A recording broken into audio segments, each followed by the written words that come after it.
Well, Wrangler for many years is what we describe as the icon of our brand. It's where Jeep started back in 1941. It's not only important because it's where we started, but this vehicle really is what our customers recognize as what Jeep stands for around the world. And because of those things, it's not just important to us, it's also important to our thousands and millions of fans, regardless of which continent they live on. You know, when we were designing and developing, engineering the next generation Wrangler, there were a few things that we knew.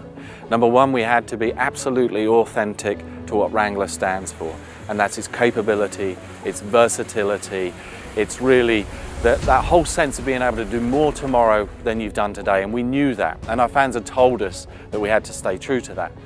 But what we also had to make sure was that we had a Wrangler that really represented the next generation, that could take us into the future, that could really continue to be that massive icon for the brand. So not only did we make sure that the capability was improved, we made dramatic improvements in terms of its ride, its handling, its MVH, its fuel economy. We touched every part of it, but in the back of our minds was authenticity, the DNA that Wrangler stands for, and really enhancing that. And I'm very, very pleased and delighted with what our engineers, our designers, and the guys in our plants have been able to come up with. I couldn't have been happier with the next generation Wrangler.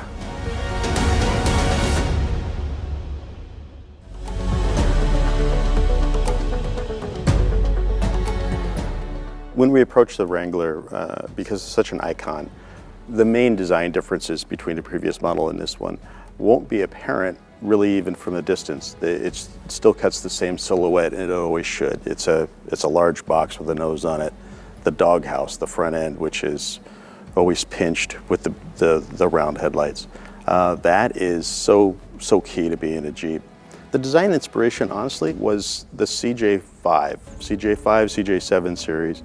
It's always been my favorite. I know we started with the flat fender, the little military Jeep, but the CJ was really when the vehicle finally got designed, it got styled, and it picked up a long-lasting view of it.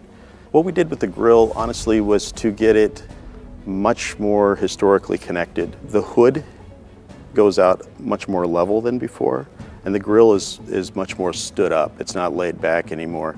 It's stood up, there's a subtle kink in it, and then all the grille bars or the grille slots are quite a bit larger than before. Lights are larger on it, but again, the headlight invades into those outer grille slots, which I think is key on the CJ.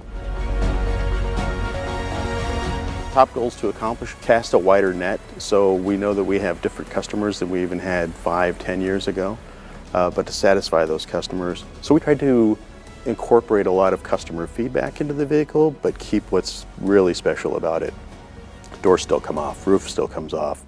You can literally at the stoplight, a couple latches, flip the top back, get out of the vehicle. No more zippers, the zippers are gone. The side panels come off really easy, and you can drop the top in a matter of seconds now. We've improved the lighting, so that is better.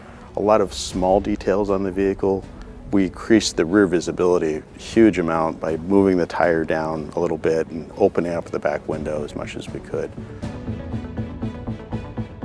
But that's the magic of Wranglers, that every one of them is a convertible and I can open the roof up. So standard, I get a black hardtop or a black soft top.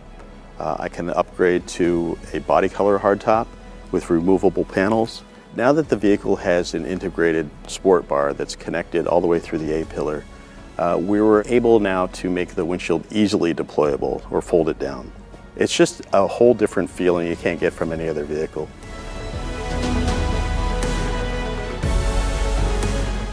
We stuck true to the playbook. We didn't waver, but instead of changing the recipe, we just made it better.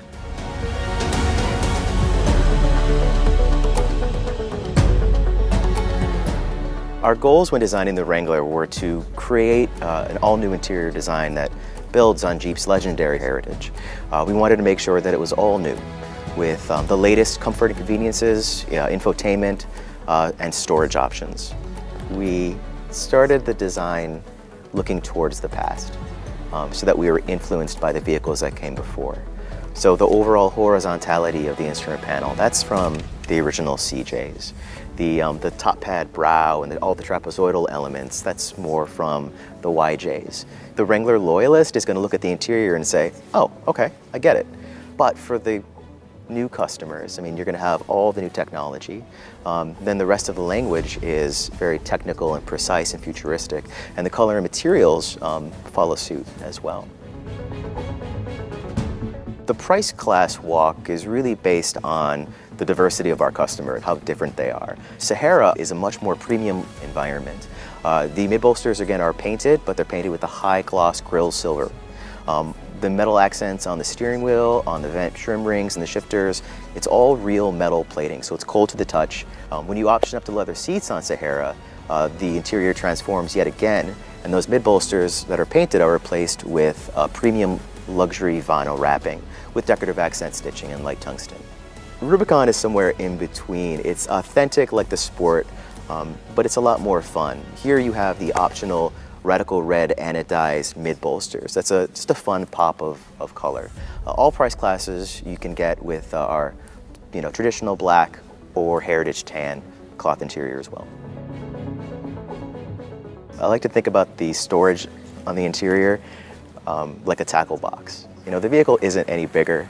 It's really set up for off-roading. So it was our goal to compartmentalize the storage in a way that was useful to the consumer.